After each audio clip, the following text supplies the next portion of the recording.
Subscribe, now, the button, click it, please, I need ad revenue. Hello, how's it going? My name's Rectangulus. Welcome back to the channel. Now, I'm just gonna jump straight into it. I am not what you would call an experienced Minecraft player. I have not done many things that most people have done. And one of those things I have never done before, actually, is I have never played on a multiplayer survival Minecraft world. So a few weeks back, I was invited to join one, and seeing this opportunity, I jumped on it immediately. Though I plan to be very impactful towards this server, everyone has to start somewhere. So just like everyone else, I started by spawning in. As soon as I spawned in, I immediately noticed a city, and like all future world conquerors, I ran straight towards it. But it had been barely 10 seconds before I realized that no matter how many times I clicked, it wouldn't let me open the gate. This was my first experience with spawn protection.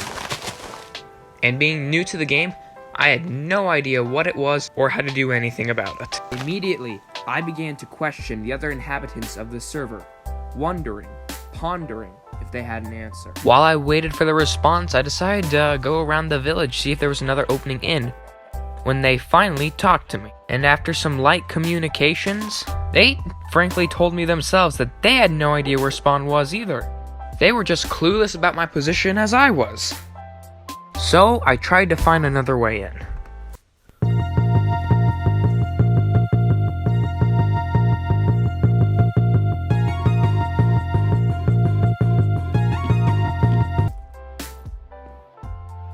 As I made my way towards the center, I just started opening every single container and chest I could find, looking for something useful. After exactly 2 tries, I found my treasure.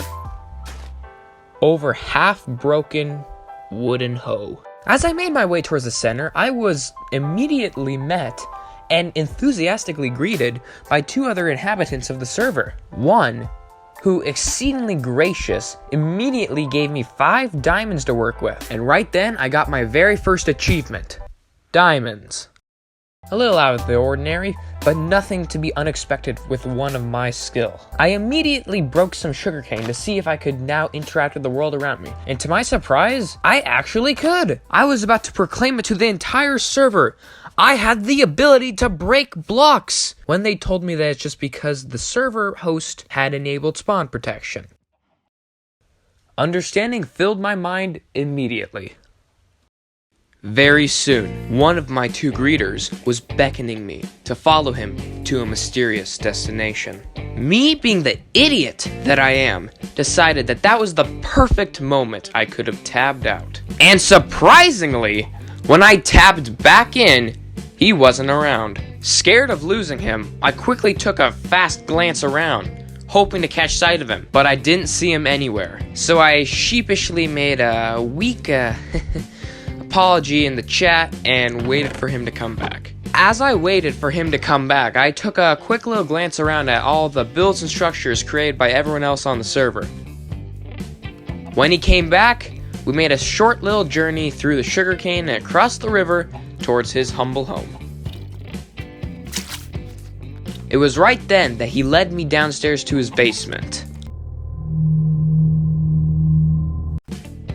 As I was complimenting him on his nice aesthetic, I was completely in shock as he gave me a full set of diamond armor and tools.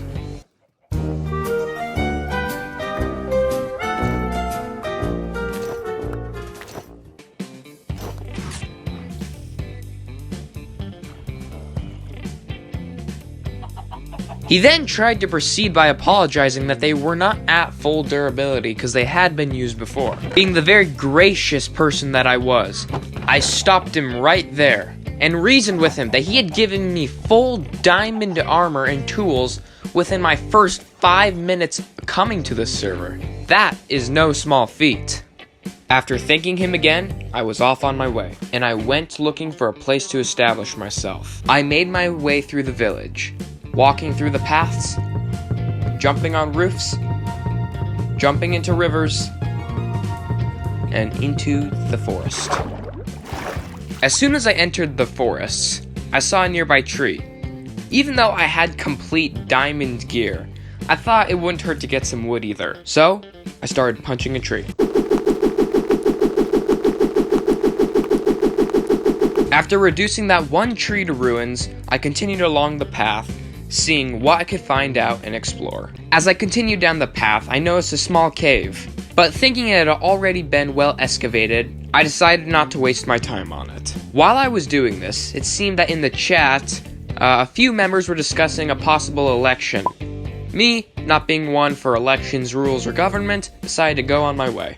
How can I sell you on a massive anarchy from which the nation never recovers and just dissolves? And ignore it completely. It was right as I crossed over from the Tasia to the Oak Forest that I encountered my very first foe on the server, the baby zombie.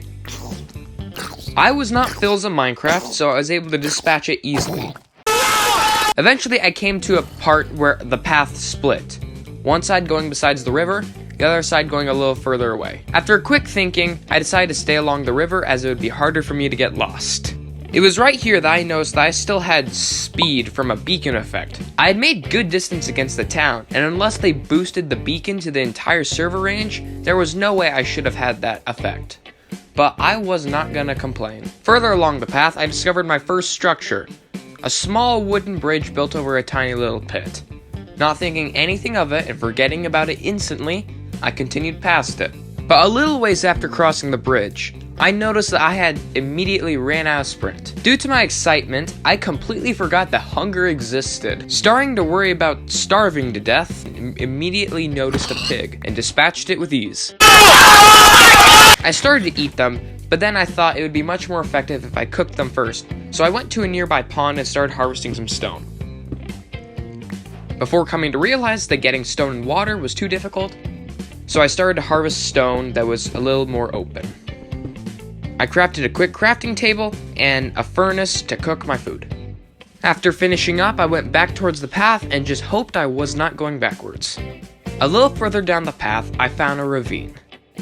Though it looked like the ravine had already been excavated, I wanted to try my luck to see if I could scavenge for any ores and materials that the other person may have left. I went to the very edge of the cliff and found a small coal patch, which I mined up, and then continued along the edge, trying to look for a safe way down. As I was peeking over the edge, shifting as hard as I could, trying to look for a better way down, it was right then I got what all Minecraft players fear, a sticky key pop-up.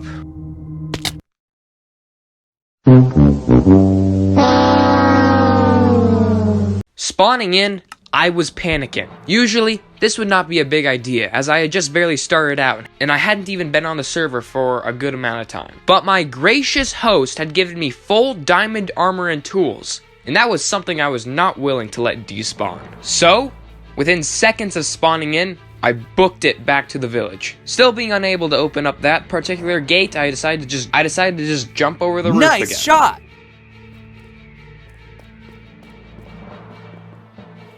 As I sprinted as fast as a Minecraft player could through the village, I realized one significant problem. I have terrible memory. It must have only been like 10 minutes ago, but I completely forgot everything of where I went or where I came from. So I was running around the entire village like a headless chicken, trying to remember which exit I came out of before gathering up enough sense to ask the other players.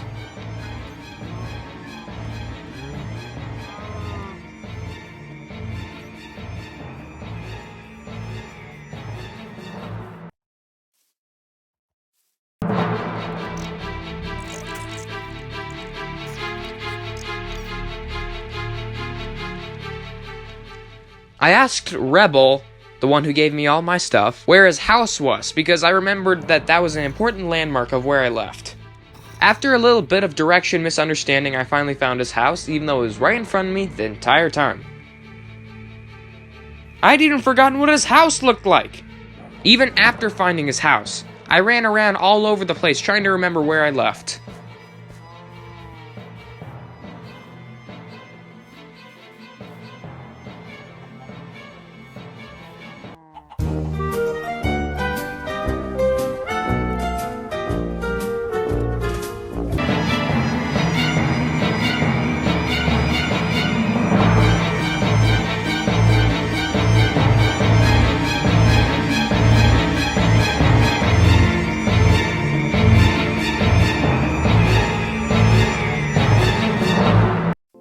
As I was stumbling through the village, I found a small patch of berry bushes. Remembering almost dying of hunger last time, I decided to grab a few for the journey if I ever found the right direction to go again. Finally, after wandering through the village for a good 2 minutes, I finally found an exit with a small netherrack block. Now, I may have terrible memory, but I will remember some of the dumbest things, and that netherrack block was one of them. As soon as I recognized this, I sprinted down the path as fast as I possibly could.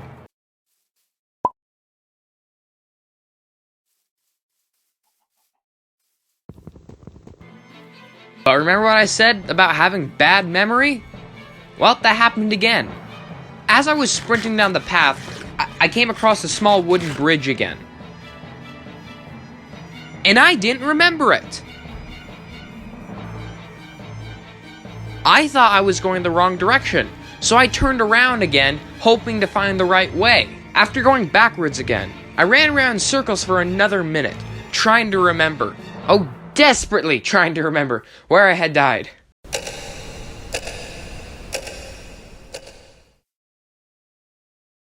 Subscribe.